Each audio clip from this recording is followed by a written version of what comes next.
चौथी वाणी है जिसे मैं कहता हूं भगवत वाणी, अर्थात भगवत वाणी अर्थात ऐसे लोगों के द्वारा बोली गई वाणी जिनको हम पैगंबर कहते हैं, जिनको हम अवतार कहते हैं, जिनको हम तीर्थंकर कहते हैं, उनके द्वारा बोली गई वाणी भगवत वाणी कहलाती है। आज भी महावीर की वाणी जिंदा है। महावीर नहीं है जिंदा, पर महावीर की वाणी जिंदा है। महावीर को निर्वाण हुए 2600 साल हो गए, पर 2600 साल के बाद महावीर नहीं है, महावीर के वस्त्र नहीं है, महावीर की काया नहीं है, पर महावीर की एक चीज भी आज भी सारी मानवता का मार्गदर्शन कर रही है, और वो है महावीर की महान वाणी।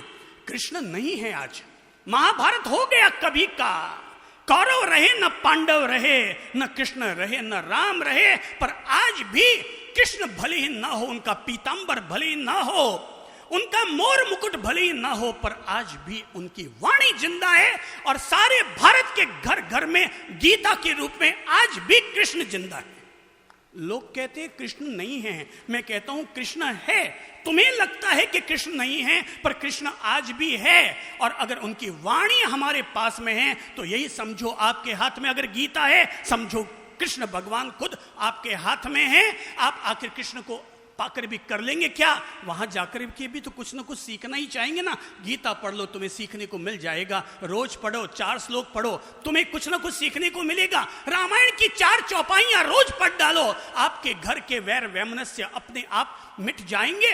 भगवत वाणी इसलिए कहलाती है कि मोहम्मद साहब को हुए 1000 वर्ष हो गए होंगे, मोहम्मद साहब नहीं रहे।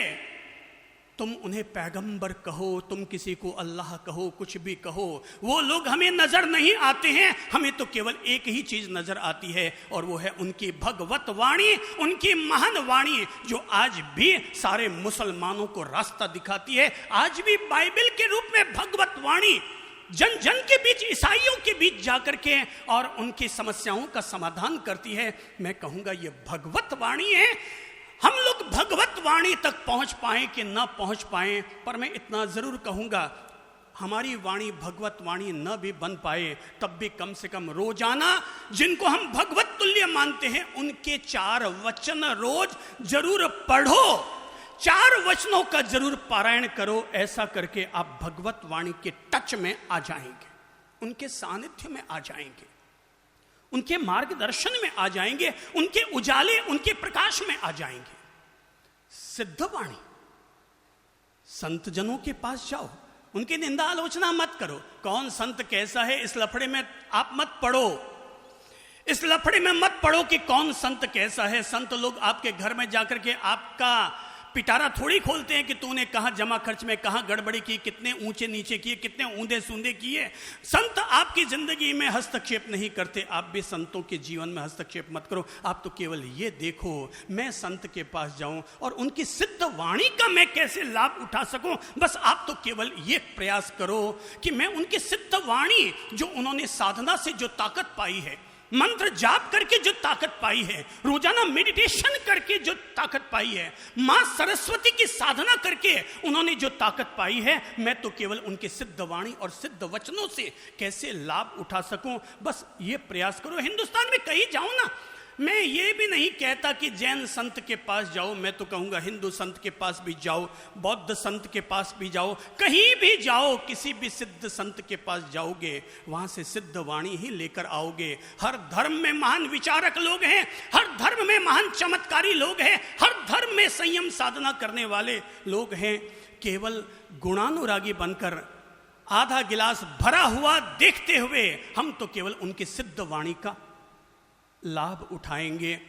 पर अगर इतना न भी कर पाए तो कम से कम अपनी वाणी को प्रभावी वाणी तो जरूर बनाएंगे ही बनाएंगे। सामान्य वाणी से थोड़ा ऊपर उठेंगे और अपनी वाणी को प्रभावी वाणी बनाएंगे। अभी तो आप लोग वाणी की ताकत, भाई साहब खड़े हुए, number 1, number 2, number 3, number 4, number 5, 5 महानुभाव खड़े हुए और 5 महानुभाव एक बात बताइए। नंबर 1, आप हमेशा सत्य बोलते हैं या कभी कभी झूठ भी बोल जाते हैं? हाँ जी, कभी कभी झूठ भी बोल देते हैं। नंबर एक, कभी कभी झूठ बोल जाते हैं। अब समझिएगा हमारे पास ताकत क्या है। नंबर एक, कभी कभी झूठ बोल जाते हैं। आगे वाले को दीजिए तो। जहाँ तो हो सके झूठ से बचता हूँ। झूठ बोलते हैं कि नहीं बोलते हैं? बोलना है। बोलता हूं, नंबर एक। नंबर तीन, और कभी कभी कभी कभी। तो ये थोड़ी है कि दिन भरी आप झूठ बोलते हैं, कभी कभी झूठ बोलते हैं ना। नंबर चौथे को दीजिए। कभी कभी झूठ बोलते हैं। कभी कभी झूठ बोलते हैं। हाँ जी, कभी कभी झूठ बोलते हैं। कभी कभी। मुझे लगता है सब लोगों ने गीत याद रख कर रखा है कि कभी कभी मेरे दिल में ख्याल आता है तो है। अब मैं आपसे ये पूछ रहा हूं, हमारी वाणी, सिद्ध वाणी क्यों नहीं बन पा रही है? मैंने तो सुना है कि अगर राजा दुष्यंत ने भी, राजा शांतनु ने भी अगर अपने बेटे भीष्म पितामह को अगर वरदान दे दिया था कि तूने मेरे लिए अगर अपना जीवन कुर्बान किया है, मैं तुम्हें इच्छा मृत्यु का वरदान देता हूं। अतीत में कभी पिताओं के पास ये ताकत रहती थी कि वो अगर अपने बेटे को कह दे कि मैं तुम्हें इच्छा मृत्यु का वरदान देता हूं, तो वो वरदान मरते दम तक काम आता है। मैं आपसे पूछता हूं, आखिर वो क्या था कि उन पिताओं के पास इच्छा मृत्यु का वरदान देने की ताकत थी और हमारे पास वो ताकत नहीं है? मैं कहूंगा इसलिए ताकत नहीं है क्योंकि हमारी वाणी में अभी तक सत्य की ताकत नहीं आई। हमने उसके साथ सत्यमेव जयते के धर्म को हमने नहीं जोड़ा, इसलिए हमारी वाणी केवल सामान्य वाणी बनकर रह गई। एक पिता के द्वारा, एक माता के द्वारा दिया गया वचन, आशीर्वाद इसलिए नहीं फल रहा क्योंकि हमारे साथ न सत्य है न ईमान है। तो फिर परिणाम क्या है? परिणाम यह है, आप भली MBA पढ़ चुके हो, LLB कर चुके हो, CA कर लिया हो, इंजीनियरिंग का कोर्स कर लिया हो, पर वाणी आपकी अभी भी ताकतवर नहीं हुई कि आपने जो कह दिया वो फलीभूत हो जाए। हम में से हर किसी आदमी को अपनी वाणी के साथ वो ताकत जोड़नी पड़ेगी कि हम सत्य के लिए मर मिटेंगे, सत्य के लिए जी जाएंगे। अरे भाई, राजा हरिश्चंद्र न बन पाए तो कोई बात नहीं, कम से कम वाणी में तो हमारी सच्चाई होनी ही चाहिए। जिस आदमी के जबान और जांग, क्या कहा मैंने? जबान और जांग। जिस आदमी के दो चीजों की ताकत होती है, एक जबान की ताकत, दूसरी जांग की ताकत। जबान का सच और जांग का सच, जिस आदमी के पास ये दो सत्य होते हैं, उसके पास तो देवता भी आकर के नमन किया करते हैं। उस व्यक्ति को तो देवता भी आकर के नमन किया करते हैं। आज अगर हम धर्म पथ पर अपने आप को आरूढ़ कर रहे हैं तो आज से कम ये वादा अपने आप से करो, मैं झूठ नहीं बोलूंगा। पत्नी के सामने भी, पति के सामने भी जो है सो स्वीकार करने में कोई दिक्कत नहीं। ज्यादा से ज्यादा क्या होगा, 2 घंटे के लिए अगला नाराज होगा, 2 घंटे के लिए वो हमारी बेकद्र करेगा। पर ध्यान रखिएगा, कोई भी आदमी 4 दिन तक हमारी बेकद्र कर सकता है, पर जब उसे विश्वास हो जाएगा मेरी पत्नी मेरे सामने झूठ नहीं बोलती है, जो होती है वो कबूल करती है, 4 दिन के बाद उसकी पत्नी के प्रति जो उसके दिल में इज्जत बनेगी। पत्नी ने अगर कह दिया, इसका मतलब बात आगे बोलने की जरूरत नहीं है क्योंकि वो कभी झूठ नहीं बोलती। मेरा पति मेरे सामने कभी झूठ नहीं बोलता। सत्यवादी व्यक्ति तो गुरु की तरह पूजनीय होता है, माता की तरह विश्वसनीय हुआ करता है। जो व्यक्ति सत्य बोलता है उस आदमी को दिन में भी इज्जत मिलती है और रात में भी इज्जत मिलती है। झूठे आदमी के द्वारा ही विश्वासघात होते हैं। मैं कहता हूं, वाणी की ताकत को अगर पैदा करना है, घर परिवार समाज में अगर इज्जत हासिल करनी है, तो मैं कहूंगा अपनी वाणी के साथ सत्य को जोड़ो। आज तो आपने कहा है कभी कभी, हैं? क्या कहा है आपने? कभी कभी। जितना प्यार तुम पत्नी से करते हो, जब उतना ही प्यार सत्य से करोगे तो हमारी वाणी भी सामान्य वाणी नहीं रहेगी, वह भी सिद्ध वाणी बन जाएगी। हमारी वाणी भी सिद्ध वाणी बन जाएगी। तो कर लो वादा, अगर दिल करता है तो दिल पर हाथ रख कर। वादा हमेशा अपने आप से किया जाता है, किसी और से वादा नहीं किया जा सकता।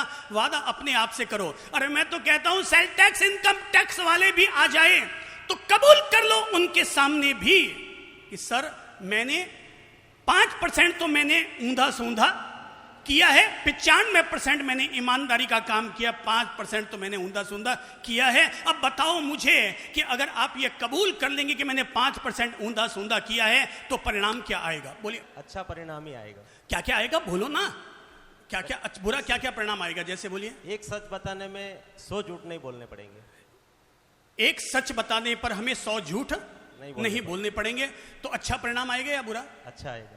मैं आपको बता दूं, अगर आप ये कबूल कर लेंगे साहब 95% में सही काम किया हुआ है, 5% तो मैंने थोड़ा सा जमा खर्च में ऊंधा सूंधा किया है। अब मैं कहता हूं आपको अपनी सत्य की रक्षा करने के लिए नुकसान क्या झेलना पड़ेगा? ज्यादा से ज्यादा आपको 1.5 लाख का टैक्स भरना पड़ेगा, इसके अलावा आपको और कोई नुकसान नहीं होगा। पर कम से कम आपकी पत्नी और आपके बच्चे भी अगर वहां पर पास में खड़े होंगे तो गौरव करेंगे अपने पापा पर कि मुझे फक्र है अपने पति पर, फक्र है मुझे अपने पापा पर, जो इनकम टैक्स और सेल टैक्स वालों के सामने भी झूठ बोलने की कोशिश नहीं करते। जैन उस दिन नहीं बनोगे तुम जिस दिन मंदिर जाकर तिलक लगाकर आओगे, असली जैन तुम उस दिन बनोगे जिस दिन सत्य को इस तरह कबूल कर लोगे। जिस दिन सत्य को आप इस तरह कबूल कर लेंगे उस दिन आप असली हिंदू होंगे। सिद्ध वाणी हो हमारी, और यह तभी होगी जब हम सत्य को अपने साथ जोड़ेंगे। मैं आपको बता दूं, अमेरिका के राष्ट्रपति जॉर्ज वॉशिंगटन कहते हैं कि उन पर एक राजनीतिक अपराध उन पर लागू किया गया और उन्हें कटघरे में ला करके खड़ा किया गया, और उनसे जब कहा गया कि पवित्र किताब पर हाथ रख करके कहिए कि आप जो कुछ कहेंगे, सच के सिवा कुछ नहीं कहेंगे। और उनके सामने ये कहते हुए सामने एक पवित्र किताब ला करके रख दी गई, पर उन्होंने किताब पर हाथ रखने से मना कर दिया। पवित्र किताब पर हाथ रखने से मना कर दिया। उन्होंने कहा कि मुझे सच बोलने के लिए किसी पवित्र किताब पर हाथ रखने की जरूरत नहीं है। जज ने कहा, सर ये कानून की व्यवस्था, ये संविधान की व्यवस्था है कि आदमी को गवाह देने से पहले, बात कहने से पहले किताब पर हाथ रखना जरूरी है। तब वॉशिंगटन ने जो बात कही, मैं चाहूंगा हमारे देशवासी भी इस बात से सम्मानपूर्वक अपने आप को जोड़े। और उन्होंने तब कहा कि मुझे सत्य बोलने के लिए किसी पवित्र किताब पर हाथ रखने की जरूरत नहीं है। बोले क्यों? बोले इसलिए क्योंकि मैं जिंदगी में आज तक कभी झूठ नहीं बोला। मैं जिंदगी में आज तक कभी झूठ नहीं बोला। जज ने कहा कि आप कैसे कह सकते हैं कि आप कभी झूठ नहीं बोले? वॉशिंगटन ने कहा, मैं जब छोटा था, मैं एक दफा मैंने अपने पापा के जेब से $2 चुरा लिए थे। मम्मा ने मुझे पूछा कि तूने पापा के जेब से $2 निकाले। मैं नट गया, मैं झूठ बोल बैठा, और मैंने जब झूठ बोला तो मम्मा ने मुझ पर भरोसा कर लिया कि ठीक है, तू अगर कबूल करता है कि तूने $2 नहीं चुराए तो कोई बात नहीं। पर शाम होते होते मम्मी को पता चल गया कि मेरा बेटा मेरे सामने झूठ बोला है, क्योंकि $2 में से $1 उसके अपने पैंट की जेब में पड़े मिल गए। मम्मा ने अपने बेटे को बुलाया, वॉशिंगटन को अपने करीब बुलाया और बुलाकर 2 चांटे जड़ते हुए कहा कि बेटा जिंदगी भर याद रखना, मैं एक झूठे बेटे की मां कहलाने के बजाय बिना बच्चे की मां कहलाना कहीं ज्यादा पसंद करूंगी। मैं एक बांझ कहलाना कहीं ज्यादा पसंद करूंगी। मां ने बचपन में ही मुझे 2 चांटे मार दिए थे और वो 2 चांटे जिंदगी भर मेरा साथ देते रहे। जब भी झूठ बोलने का अवसर आया मुझे माँ के वचन याद रहते थे कि मैं एक झूठे बेटे की माँ कहलाने के बजाय बांझ कहलाना कहीं ज्यादा पसंद करूंगी। ताकत लाओ, अपने भीतर ताकत लाओ, सत्य की ताकत लाओ, अपने भीतर ताकत लाओ कि मैं हमेशा सच बोलता हूं, ईमानदारी रखता हूं। ताकत लाओ कि मैं कभी किसी के दिल को आघात पहुंचाने वाली भाषा नहीं बोलता हूं।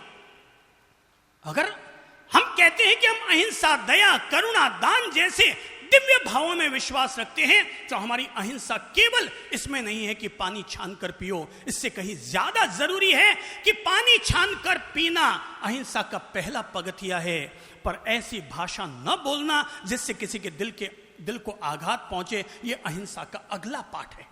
कि मैं ऐसी वाणी नहीं बोलता कि जिसके कारण किसी के दिल को आघात पहुंचे। मैं भाई साहब ये दूसरी पंक्ति में बैठे हुए 5 लोगों को खड़ा करूंगा, खड़े होइए तो भाई साहब जरा ईमानदारी से बोलिए, आपकी शादी हुए कितना टाइम हुआ है? 19 साल। 19 साल में याद कीजिए कि आपके कारण आपकी धर्मपत्नी की आंखों में कभी आंसू आए या नहीं आए? आए। आए। Very good. अगले को दीजिए। आपकी शादी हुए कितने साल हुए प्रभु जी? 49 ईयर्स। 49 ईयर्स हो गए शादी हुए। अरे वाह, ये तो बिल्कुल स्वर्ण जयंती के करीब पहुंच गए हैं। अच्छा भाई साहब, एक बात बताइए, ईमानदारी से बताइएगा, इन 49 सालों में कभी आपके कारण आपकी धर्मपत्नी की आंख में 39 साल में कभी आंसू आए या नहीं आए? यस या no? Yes. Very good. Third को दीजिए। यस या नो? यस। यस। फोर्थ को दीजिए। नहीं आए कभी। आज तक कभी नहीं आए? कभी नहीं। आपकी धर्मपत्नी यहां बैठी है क्या? कहां है? देखते हैं। बहन जी, इनके कारण, इनकी वाणी कारण क्या आज तक आपको कभी आंसू नहीं आया? नहीं आया, हकीकत में नहीं आया। देखिए ईमानदारी से बोलिएगा, याद कीजिए, शायद आया, नहीं आया। अगर नहीं आया तो इस महानुभाव के लिए ताली बजाइए कि पति हो तो ऐसा पति हो जिसने, कितने साल हुए आपकी शादी हुए? 35 साल हो गए। 35 साल में कभी ऐसा कोई वचन व्यवहार का उपयोग नहीं किया जिसके कारण इनकी पत्नी को कभी आंसू आए हो। और जहां कोई पति ऐसा मिल जाता है कि जिसके कारण उसकी पत्नी की आंख में आज तक कभी आंसू नहीं आए, उस महिला को अपने पति के लिए करवा चौथ का व्रत करने की जरूरत नहीं पड़ती। वो 7 जन्म तक उसी पति को चाहेगी, क्योंकि ये वो महान पति है कि जिसके कारण आज तक उसकी पत्नी की आंखों में आंसू नहीं आए। मैं कहूंगा वाणी आपकी ताकतवर तब बनेगी मेरे भाई बहनों, जब आप अपने आप से यह वादा करेंगे कि मैं कभी ऐसी वाणी नहीं बोलूंगा कि जिस वाणी के कारण किसी की आंख में आंसू आए। अगर हमने बोला और हमारी वजह से किसी की आंख में आंसू आ गए, समझ लीजिएगा आपको अभी तक बोलना नहीं आता। आपको फिर किसी चंद्र प्रभु की पाठशाला में आना पड़ेगा और बोलने की कला सीखनी पड़ेगी और अपने आप से यह वादा करना पड़ेगा, मैं बोलूंगा, प्रेम से बोलूंगा। हमारे ज्ञानी जनों ने कहा है, सत्यम ब्रूयात प्रियम ब्रूयात न ब्रूयात सत्यम अप्रियम। सत्य बोलो, जरूर बोलो, पर ऐसा सच भी मत बोलो जो किसी के दिल को आघात पहुंचाए। प्रभु महावीर ने कहा था, लंगड़े को लंगड़ा मत कहो, उसके दिल को भी चोट पहुंचती है। अंधे को अंधा मत कहो, उसके दिल को भी चोट पहुंचती है। गूंगे को गूंगा मत कहो, उसके दिल को भी चोट पहुंचती है। अपनी पत्नी को कभी बेअकल का मत कहो, उसके दिल को भी चोट पहुंचती है। सम्मान करना सीखो, क्योंकि वो भी आपका सम्मान करती है, आप भी उसका सम्मान करना सीखो। यही है बोलने की कला। एक ने कहा, मैंने आज तक कभी ऐसी वाणी नहीं बोली जिससे मेरी पत्नी के दिल को ठेस पहुंचे। आज अपने आप से, अगर आप अहिंसा में विश्वास रखते हैं, इस देश में रहने वाले जितने लोग भी जो अहिंसा में विश्वास रखते हैं, वो अपने आप के दिल पर हाथ रख करके, मैं तो कहूंगा यहां जितने लोग बैठे हैं सब लोग अपने दिल पर हाथ रख करके अपने आप से वादा करो, आज के बाद मैं ऐसी वाणी कभी नहीं बोलूंगा जो किसी के दिल को आघात पहुंचाए। मैं ऐसी वाणी, कितने लोग बोलना चाहेंगे मैं ऐसी वाणी? हाथ खड़ा करके बताओ तो। अच्छा, सारे लोग। ओहो, इसका मतलब देश हमारा स्वर्ग होने जा रहा है, हमारा समाज स्वर्ग होने जा रहा है, हमारा मुंबई महानगर स्वर्ग होने जा रहा है, आपका घर और परिवार स्वर्ग होने जा रहा है, आपका दिल, आपका हृदय, आपकी आत्मा स्वर्ग होने जा रही है। चलो, अगर ऐसा है तो कर दो अपने आप से वादा कि मैं आज के बाद, चलो बोल लो जो लोग भी वादा करना चाहें कि मैं आज के बाद, थोड़ा जोर से बोलेंगे तब सुनाई देगा। मैं आज के बाद अपनी जबान से ऐसी वाणी नहीं बोलूंगा जो किसी के दिल को आघात पहुंचाए, जो किसी के दिल को आघात पहुंचाए, जो किसी के दिल को आघात पहुंचे। कितने लोगों ने अपने आप से वादा किया? हाथ खड़ा करके बताइए तो। Very good, very good, very good. ध्यान रखो भाई बहनों, दिल को आघात पहुंचाने वाली भाषा मत बोलो, और साथ ही किसी का उपहास करने वाली, मजाक उड़ाने वाली भाषा, लैंग्वेज का इस्तेमाल मत करो।